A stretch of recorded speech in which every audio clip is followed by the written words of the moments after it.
Bismillahirrahmanirrahim. Assalamualaikum warahmatullahi wabarakatuh. Ismi Amelia Katika.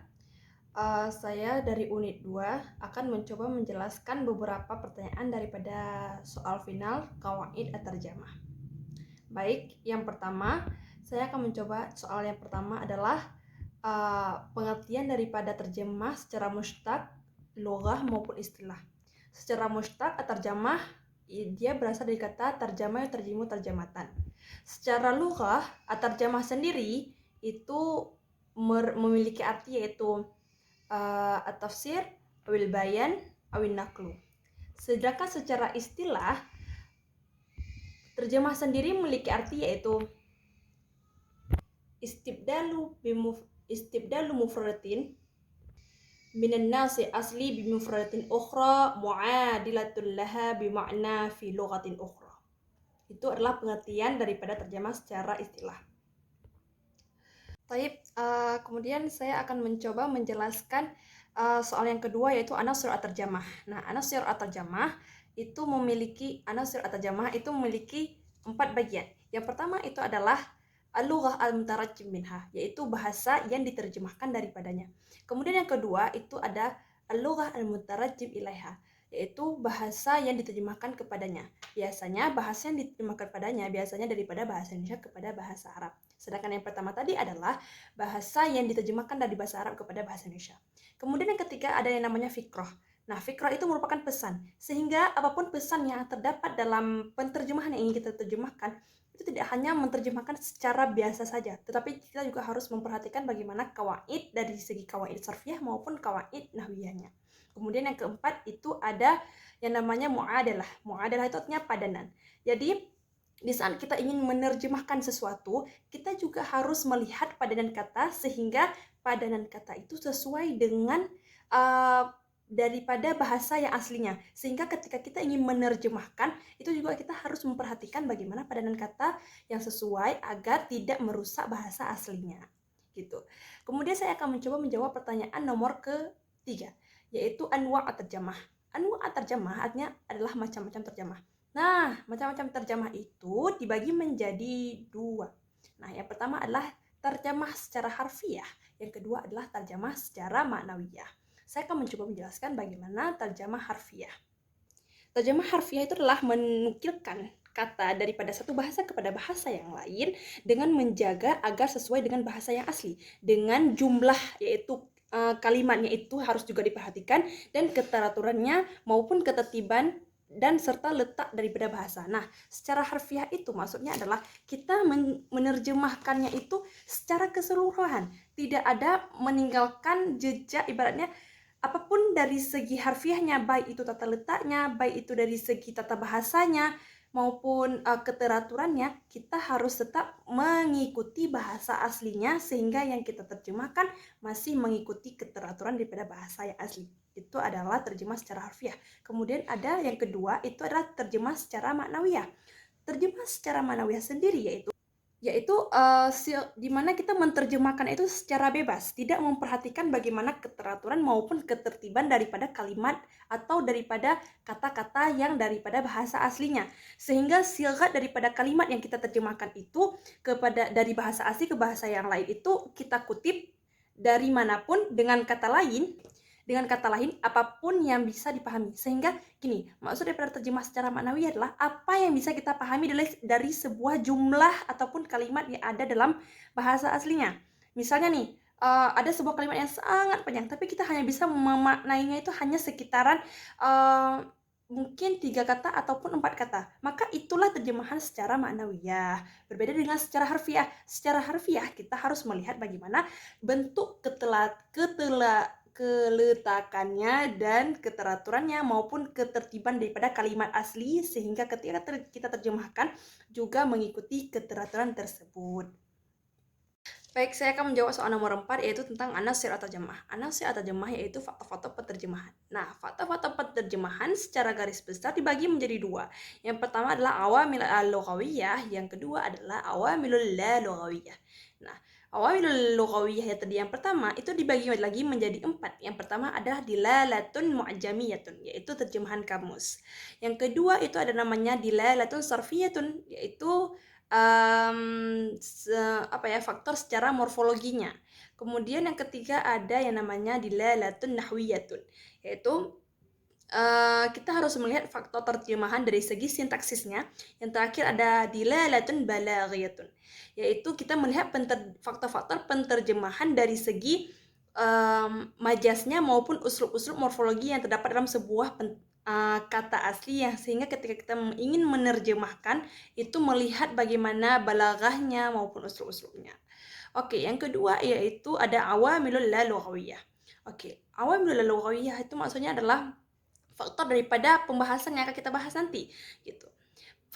Gini, terjemahan kita akan sangat berbobot kalau kita itu bisa menguasai bagaimana latar belakang topik yang akan kita bahas, kemudian kita mengetahui bagaimana konotasi peletakan dari sebuah kata yang kita terjemahkan, yang terakhir adalah kita mengetahui bagaimana konteks penterjemahan itu sendiri.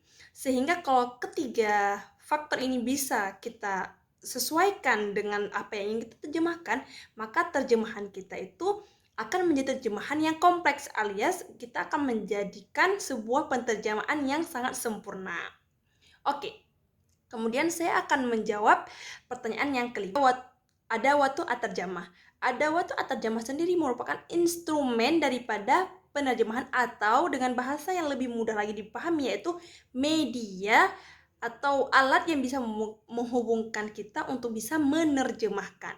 Oke, yang pertama itu adalah ijadatul lughataini, yaitu menguasai dua bahasa. Nah, itu sangat penting. Apalagi kita ingin menerjemahkannya kepada bahasa yang lain. Paling minimal kita bisa menguasai dua bahasa. Sehingga bahasa yang kita ingin terjemahkan itu akan sangat berbobot nantinya. Tetapi sangat diutamakan ke dalam dua bahasa ini, yang sangat ditekankan kita untuk bisa adalah di saat kita ingin menerjemahkannya. Misalnya nih, daripada bahasa Arab kepada bahasa Indonesia, maka sangat menganjurkan kita untuk bisa memahami kata-kata dari segi bahasa Indonesianya. Oke, dari segi bahasa yang ingin kita terjemahkan. Gitu. Bahasa yang akan kita terjemahkan nanti, misalnya bahasa Indonesia. Kita harus mengetahui bagaimana istilah-istilah asing daripada bahasa Indonesia ini. Sehingga ketika kita ingin menerjemahkan, nah seperti tadi ada kata-kata morfologi. Kalau kita nggak tahu apa itu morfologi, kita akan sangat kesulitan dalam memahami teks yang akan kita terjemahkan. Bahkan banyak sekali kendala itu bukan dari segi bahasa Arabnya, tapi dari segi bahasa Indonesia yang ingin kita mengetahui apa sih maksudnya, gitu maksud. Yang kedua adalah ma'rifatu tabi'atul lughataini wa khasaisah. Itu maksudnya gini, kita mengetahui bagaimana kekhususan daripada dua bahasa itu. Misalnya tadi seperti bahasa Arab dan bahasa Indonesia. Oke, kita harus tahu kekhasan daripada bahasa Arab itu, di mana-mana dia sering menggunakan jumlah fi'liyah. Lebih sering menggunakan jumlah fi'liyah daripada jumlah ismiyah. Sangat kebalikan dengan bahasa Indonesia yang lebih sering menggunakan yang lebih menggunakan jumlah ismiyah dibandingkan jumlah fi'liyah. Bahkan dalam bentuk kata kerja pun bahasa Indonesia tetap mengutamakan isim daripada kata kerjanya sendiri. Berbeda sekali dengan bahasa Arab.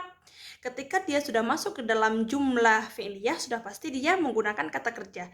Tetapi tidak menutup kemungkinan ketika jumlah ismiyah itu ada di dalamnya terkandung jumlah fi'liyah baru. Gitu. Jadi kita harus mengetahui kekhasan daripada tiap-tiap bahasa yang ingin kita terjemahkan. Oke. Kemudian yang ketiga daripada instrumen terjemah tadi adalah ma'arif at-tarjamah, yaitu berwawasan luas. Maksud di sini adalah penterjemah itu dia tidak cuma mengetahui bagaimana menerjemahkan, tetapi dia juga harus memiliki wawasan yang luas, sehingga ketika dia ingin menggunakan satu kata dengan kata yang lain, dia akan mengetahui, oh kata ini digunakan di kalimat ini memiliki arti gini gitu, memiliki arti yang berbeda-beda. Itu maksudnya gimana? Kalau kita tidak memiliki wawasan yang luas, kita akan sangat kesulitan meletakkan sebuah arti kalimat itu pada tempatnya. Sehingga berwawasan luas itu sangat diutamakan kepada penterjemah. Itu sangat terutama. Oke, yang terakhir itu adalah namanya al-ma'ajim. Al-ma'ajim itu kalau kita lihat dari segi kata memiliki arti yaitu senjata. Tetapi maksud di sini adalah al-ma'ajim awil kamus. Sehingga kamus itu merupakan salah satu senjata daripada alat paling andalan lah bagi penterjemah. Sehingga penterjemah itu akan sangat kesulitan kalau dia tidak ada kamus. Tidak ada itu penterjemah yang tidak membutuhkan kamus. Pasti dia tetap harus membutuhkan kamus untuk melihat bagaimana uslup-uslup dari sebuah kata, atau dia harus mengetahui bagaimana kata itu berasal. Fi'il madhinya kah, fi'il mudhari'nya kah, atau isimnya itu jamaknya atau mufradnya. Maka bagi seorang penterjemah, kamus itu sangat penting sebagai senjata, artinya sebagai alat agar dia bisa menerjemahkan sesuatu. Oke, baik. Saya akan memulai kepada soal yang selanjutnya. Oke, itu wajibatun awis syurut al-mutarajim. Yaitu syarat maupun kewajiban yang harus dipenuhi oleh setiap penterjemah. Oke, yang pertama, penterjemah itu harus jujur dalam menyampaikan ide-idenya yang terkandung dalam karya aslinya. Maksudnya gini, apapun ide yang akan dia terjemahkan nantinya daripada penterjemahan aslinya, maka itu harus sesuai. Artinya dia harus jujur, tidak boleh membalikkan fakta daripada karya asli yang dia terjemahkan. Itu maksudnya. Yang kedua, menjadi orang yang paling berpengetahuan di antara orang-orang yang memiliki target atau orang yang membuat karya aslinya lah. Ibaratnya dia harus lebih berwawasan. Gini maksudnya. Penterjemah itu harus lebih berwawasan dibandingkan orang yang telah membuat karya daripada teks aslinya, gitu maksudnya. Misalnya gini, kita ingin menerjemahkan dari sebuah artikel. Nah, kita sebagai penterjemah harus lebih berwawasan luas dibandingkan dengan orang yang menulis artikel itu. Tujuannya apa? Supaya kita lebih tahu bahasa yang lebih sederhana sehingga lebih mudah dipahami oleh orang yang akan membaca terjemahan kita. Itu tujuan yang paling penting. Kemudian yang ketiga, dia itu harus memiliki keahlian yang khusus dalam subjek yang ingin dia terjemahkan. Sehingga gini, apapun yang ingin dia terjemahkan, dia itu harus berpengetahuan khusus dalam artian dia itu harus mengetahui bagaimana sih subjek ini akan berperilaku nantinya. Dia harus memiliki pengetahuan tentang hal tersebut, sehingga dia tidak hanya menerjemahkannya secara umum, tapi dia juga mengetahui bagaimana menerjemahkannya itu secara satu persatu, gitu maksudnya.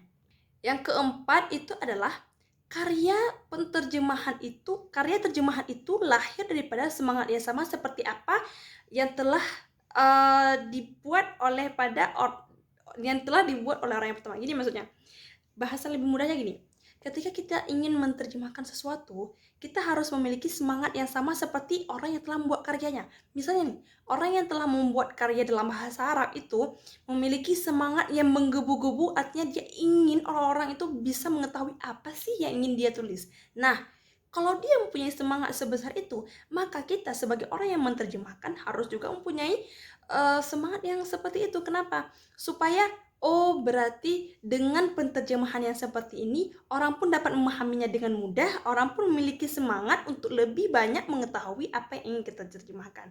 Oke. Yang terakhir, kita itu harus mengetahui bagaimana karakteristik daripada penulis. Itu sangat dibutuhkan ya. Kenapa? Supaya kita tahu bagaimana sih karakter yang paling menonjol daripada seorang penulis yang ingin kita terjemahkan. Sehingga karakteristik tersebut tidak hilang daripada karya aslinya. Misalnya nih, setiap penulis itu memiliki karakter sendiri dalam menulis. Sehingga ketika kita ingin menerjemahkan, kita tidak menghilangkan karakteristik daripada teks asli yang muncul daripada orang aslinya, gitu maksudnya. Oke. Baik, saya akan mencoba menjelaskan dari segi dari soal yang terakhir, yaitu al-khatawatu at-tarjamah, atau bahasa lainnya itu thariqah at-tarjamah.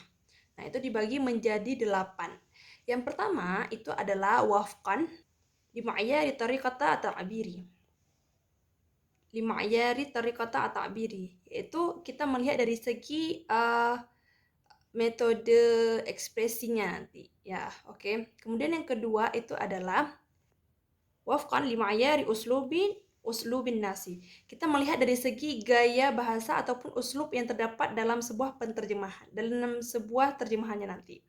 Kemudian wafqan, kemudian yang ketiga itu adalah wafqan lima'yari mustawa mu'alajatin nasi, yaitu kita melihat dari segi tingkat pemrosesan dalam sebuah penterjemahan. Kemudian yang keempat kita akan melihat dari segi wafqan lima'yari tariqati at-tarjamah.